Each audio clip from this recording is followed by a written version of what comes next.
पहले ही बता देता कि इतने बजे से वहां तक ये त्योहार मनाया जाएगा, इतने बजे ग्रहण आएगा, इतने बजे ग्रहण शुद्ध होगा। वो प्रत्यक्ष प्रमाण आकाश से दिखाई देता कि ग्रहण लगा है, इतने समय शुद्ध हुआ है।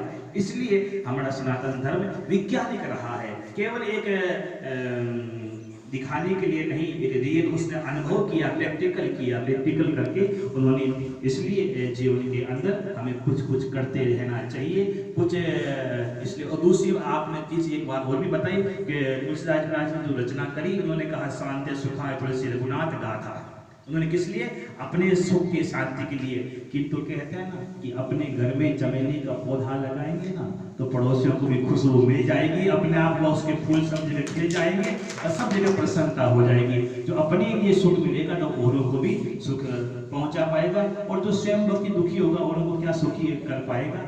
इसलिए बहुत बात इस पूरे इस पंचांग को चलाने वाले और सभी महानुभावों का बहुत बहुत हृदय से आभार करता हूँ कि सरल और भाषा में सबके पास। और एक बहुत अच्छी आपने बात बताई थी कि जोधपुर का यहाँ का 5 मिनट का अंतर है, तो वहाँ का यहाँ का, तो वहाँ तो 1 सेकंड में भी पूरा एक मोड पूरा बदल जाता है, अशुभ का अशुभ, अशुभ का शुभ हो जाता है 1 सेकंड का, बहुत उसमें अंतर हो जाने से। तो इसलिए एक जिस एक इलाका है उस इलाका के हिसाब से एक निकालना बहुत एक शुभ रहता है। इसलिए ये वेला भी शुभ है, नाम भी इसका शुभ है, और एक शुभ होगा तो एक मंगल भी होगा, और मंगल कार्य में इसलिए गणेश जी को लिखते हैं ना वहाँ की शुभ और मंगल, शुभ लाभ, जहाँ शुभ होगा वहाँ लाभ होगा, जो लाभ होगा वह मंगल भी होगा।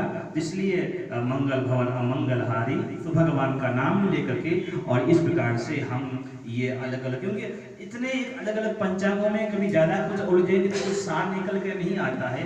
तो इसलिए अपने लिए तो समुद्र के लिए बड़ा होगा जो होगा, किंतु अपने लिए तो वो आकाश में आने वाला और अमृत के समान बरसात करने वाले वो बादल ही हमारे लिए सब कुछ हो जाता है। इसलिए अपने लिए ज्यादा बड़े हम कहाँ पहुंचेंगे, इतना हम तो ना। संस्कृत में मैंने पढ़ाई की तो उस समय ऐसा लिखा, किसने पूछा कि भाई संस्कृत हमें आती नहीं क्या करें, तो बस कल आनी तानी संस्कृत कब वो नहीं आनी तो भूल जाएगी। कुछ पढ़ेंगे आई उन दिन वो कुछ समझ में आएगा नहीं, जल्दी से आएगा तो फिर भूल जाएंगे। इसलिए हम इस सरल भाषा में और इस पंचांग को तो अपन सब, मैंने भी इसका पूरा पढ़ा था, बहुत अच्छा लगा था। और दूसरी एक बात और है कि बोलना बहुत सरल है और लिखना बहुत कठिन पड़ता है।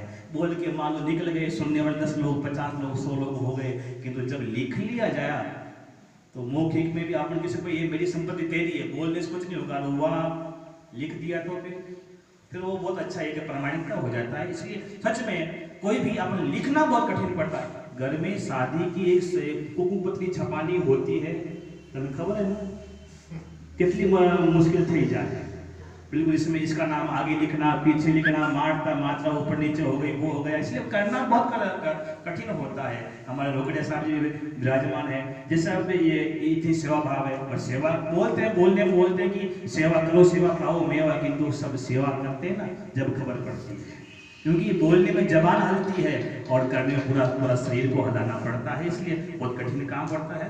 इसलिए आप सबने आपने याद किया, बहुत अच्छा लगा, और आपके द्वारा सब लोगों से मिला, इसलिए बहुत अच्छी एक सबसे मिलकर बहुत अच्छा महसूस हुआ है। इतने एक ज्ञानी लोगों से मिलना उस कोरोना काल में बड़ा मुश्किल मामला है, तो भगवान आप सबसे मिलकर बड़ी प्रसन्नता हुई। इसलिए दीपावली आगे आ रही है, इसलिए मैं इतना सा कहना चाहूँगा, हर पल चेहरे हर पल में के मुस्कान आपकी अधरों पर आपको मिले इतनी खुशी, भगवान भी रखे आपको पलकों पर, भगवान भी रखे आपको पलकों पर। इसी के साथ में मैं अपने शब्दों को विराम देता हूँ, क्योंकि समय को समझना जरूरी होता है। सूर्य अपने समय से चलेगा, उसका सम्मान होगा, तो हमें भी अपने को अपने समय से चलना चाहिए। और ये श्री शुभ वेला पंचांग ये भी अपन को सही समय पर सही काम करने की प्रेरणा देता है। ओम शांति शांति शांति।